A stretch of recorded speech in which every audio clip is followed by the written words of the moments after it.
Ces mesures sont certes plus souples que celles prises en France, mais elles ont le même objectif, ralentir la propagation du virus. Comment expliquer la situation aux enfants et comment les sensibiliser aux différents risques de transmission? Bonsoir Stéphanie De Smet. Bonsoir. Première question que nous avons déjà abordée ensemble, mais qu'il est important peut-être de reposer. Est-ce que les enfants contribuent à la transmission de la Covid-19 ? Plus le temps avance et plus on a comme hypothèse que l'enfant est un faible transmetteur du virus, que le risque de transmission d'un enfant vers un enfant ou d'un enfant vers un adulte est faible, beaucoup plus faible que deux adultes entre eux, mais ce risque, malgré sa faiblesse, existe quand même. Donc il est non nul, mais il est beaucoup moins important que d'un adulte vers un autre adulte ou d'un adulte vers un enfant. Comment parler aux enfants du coronavirus? Comment leur expliquer que le port du masque, par exemple, est important, tout comme le lavage des mains? On peut tout à fait, sans culpabiliser l'enfant, lui expliquer qu'il y a des moments où c'est fortement recommandé pour se protéger, pour protéger toute la famille, de porter le masque, de bien encadrer le nez et la bouche. Et je crois qu'il faut expliquer le mode de transmission de ce virus qui va partir des petites gouttelettes de salive et puis qui va aussi être un peu dans l'espace aérien, surtout quand on est dans des endroits fermés. Donc bien entendu, il faut leur expliquer pourquoi on a le masque à l'école et pas lorsqu'on va dans des espaces plus ouverts, bien entendu, et les moments qui sont importants. Voilà. Surtout cibler sur les moments où le risque de transmission est le plus important et leur expliquer pourquoi. Voilà. Vous évoquez l'âge des enfants. On parle notamment du dispositif sanitaire dans les écoles, dans les collèges et dans les lycées. Mais dans les crèches, comment ça se passe? Est-ce qu'il y a encore plus de vigilance?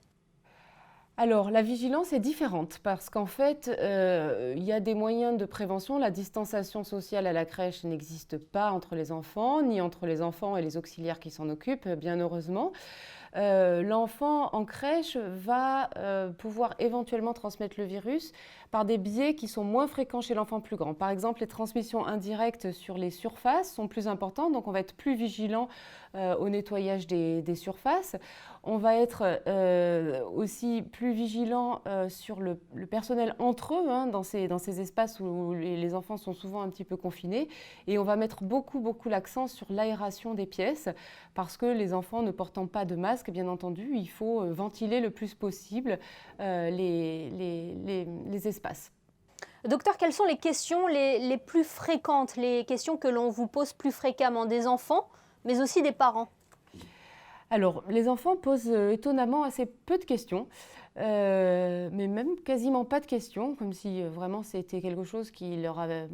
Ils ont pris ça comme une habitude. Les parents sont plus inquiets, ce qui est tout à fait normal. Donc la première question, c'est est-ce que vous en avez eu? Parce que c'est toujours, fait partie des premières questions. Est-ce que vous avez eu des cas d'enfants diagnostiqués Covid? Donc bien entendu qu'il y en a eu, mais le nombre est infiniment plus faible que ce qu'on a pu observer dans la population adulte.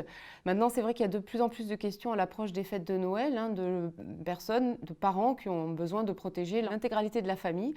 Et donc, c'est vrai qu'on a un peu plus de questions, notamment sur les tests, les tests diagnostiques chez les enfants. Pour l'instant, on en a effectué très peu, mais il est probable qu'on ait en effectué dans les semaines qui arrivent avec l'arrivée des nouveaux tests. On peut effectuer un test PCR sur les enfants? Bien entendu, on peut effectuer un test PCR et un test de diagnostic rapide qu'on a récemment au sein de la Principauté. Ces deux tests sont faisables. Le prélèvement est le même que celui pour les adultes. Je pense que ça peut très bien se passer pour les enfants, qu'il n'y a pas d'invasivité plus importante. Il faut juste prendre le temps de bien installer l'enfant, de le mettre en situation de réconfort auprès de ses parents. Et puis, ce test peut tout à fait être effectué sans aucune difficulté. Les différentes mesures font aussi que les enfants ne font plus d'activités sportives. Là aussi, il faut être attentif à cela. C'est vrai que la sédentarité et finalement, au long cours, risque d'apporter pas mal de complications chez ces enfants. On a besoin que les enfants fassent de l'activité, qu'ils bougent. C'est ce qui leur permet de diminuer les risques pour la vie plus tard et puis de diminuer aussi les risques de morosité. Et on s'aperçoit qu'effectivement, il y a un peu de morosité chez ces adolescents qui font plus de sport. Voilà. Alors que faire? Quels sont vos conseils? S'entraider, je crois, hein. Les enfants s'entraident bien entre eux. Ils ont besoin de cette vie sociale que leur permet l'école, le collège. Donc, à tout prix, maintenir les structures scolaires en place, je pense que c'est essentiel pour le maintien du moral de ces jeunes.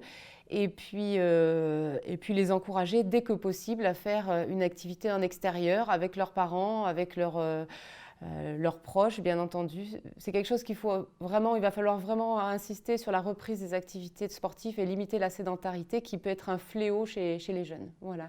Merci beaucoup Stéphanie De Smet d'avoir été avec nous ce soir. Merci à vous.